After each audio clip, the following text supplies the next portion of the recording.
Bonjour à tous, dans cette vidéo je vais vous montrer quelques actions de pêche de bar et de dorade royale dans peu de fond. Alors, cette vidéo a été réalisée lors de deux sorties, au mois de septembre, l'une à marée haute et l'autre à marée basse. Dans cette première séquence réalisée à marée haute, vous pouvez voir un banc de mulets dans à peine 3 mètres de profondeur qui passe près de moi. Alors, même si vous n'êtes pas intéressé par les mulets, je vous conseille de poursuivre la gâchon car très souvent quelques bars se mêlent au banc de mulets.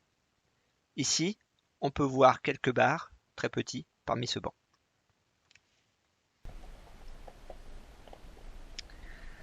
Je quitte alors cette zone de fucus qui était très calme pour une zone un peu plus profonde et avec plus de courant.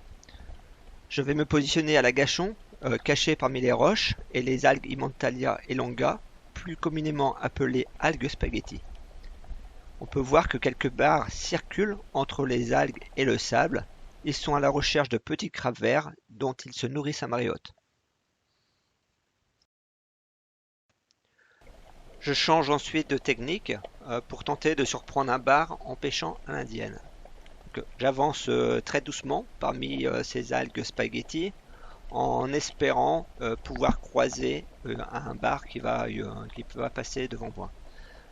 Sur cette vidéo, j'ai pas de chance, il n'y aura aucun bar qui va venir face à moi. Par contre, en donnant un coup d'œil à droite et à gauche, je me rends compte que sur la gauche, il y a des bars. Mais je me retrouve coincé avec ce fusil, qui est un fusil plutôt destiné à la gâchon. Je me trouve coincé parce que je ne peux pas le déplacer, bloqué par les algues. Un autre conseil que je peux vous donner, c'est lorsque vous décidez de pêcher à l'indienne, ce n'est pas utiliser un fusil avec un fût de 100, mais prendre des fûts beaucoup plus petits, donc des fûts de 90 ou moins, car ces fusils sont beaucoup plus maniables et peuvent être déplacés aisément parmi les algues spaghetti ou parmi les laminaires. Ici, j'ai un peu de chance, à l'arrache, je vais pouvoir aligner et tirer ce bar, mais c'est pas le fusil dédié à ce type de pêche.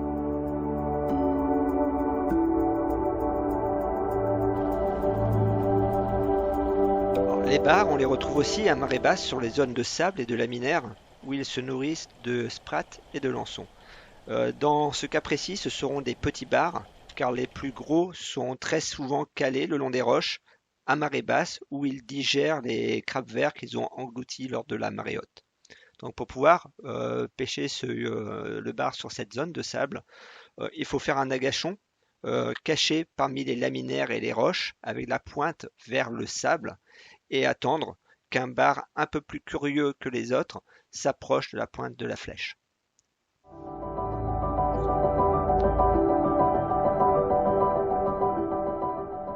Voilà, ici on peut voir qu'un bar d'une cinquantaine de centimètres approche de la flèche et je vais décider de le tirer.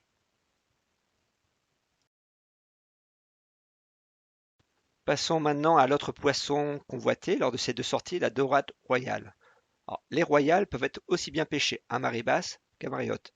À marée haute, lors de gros coefficients, elles se concentrent au bord, dans à peine 2 à 4 mètres de profondeur, et elles sont à la recherche de leur nourriture. Alors qu'à la marée basse, elles sont beaucoup plus difficiles à trouver, car elles circulent sur des zones beaucoup plus étendues. Donc, dans cette séquence, on peut apercevoir des royales dans à peine 3 mètres de profondeur à l'étal de marée haute. Ces poissons passent vraiment loin de moi et ne me permettent pas de faire un tir à moins de 4 mètres. Donc ici, je suis à marée basse, je suis posé à la gâchon sur une roche à 8 mètres de profondeur et je suis caché par les laminaires. Donc à cet endroit, je sais que les royales circulent, mais il faut faire de nombreuses apnées et attendre en général 1 minute 30 pour pouvoir apercevoir ces poissons. Donc il faut vraiment être très concentré et lâcher le tir dès qu'une royale est à portée. Et la plupart du temps, elles sont à plus de 4 mètres de moi. Donc avec un fusil de 100 simple sans dos, le poisson doit être à moins de 3 mètres afin de déclencher un tir sûr, ce qui n'arrive pas très souvent.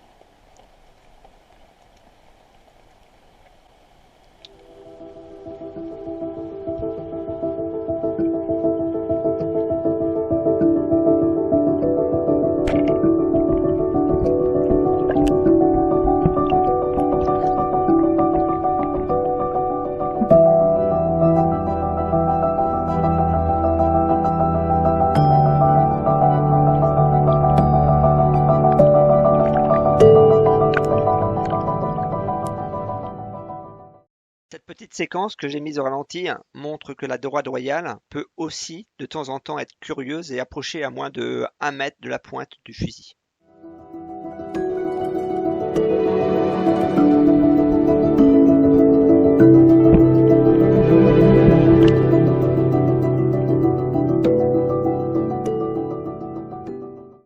Lors de cette dernière amenée, j'avais en tête de me positionner sur un poste d'agachon juste à la lisière entre les roches et le sable, afin de m'approcher au plus près des bancs de bar qui circulent le long du sable.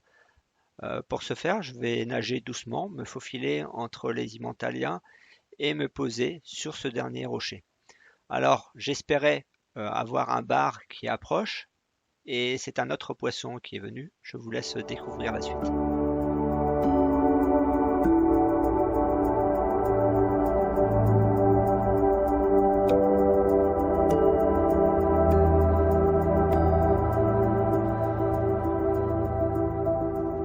Sur cette dernière image d'une belle dorade royale pêchée à marée haute, je vous dis à bientôt pour de nouvelles vidéos de pêche sous-marine et d'apnée sur la côte de Granit Rose.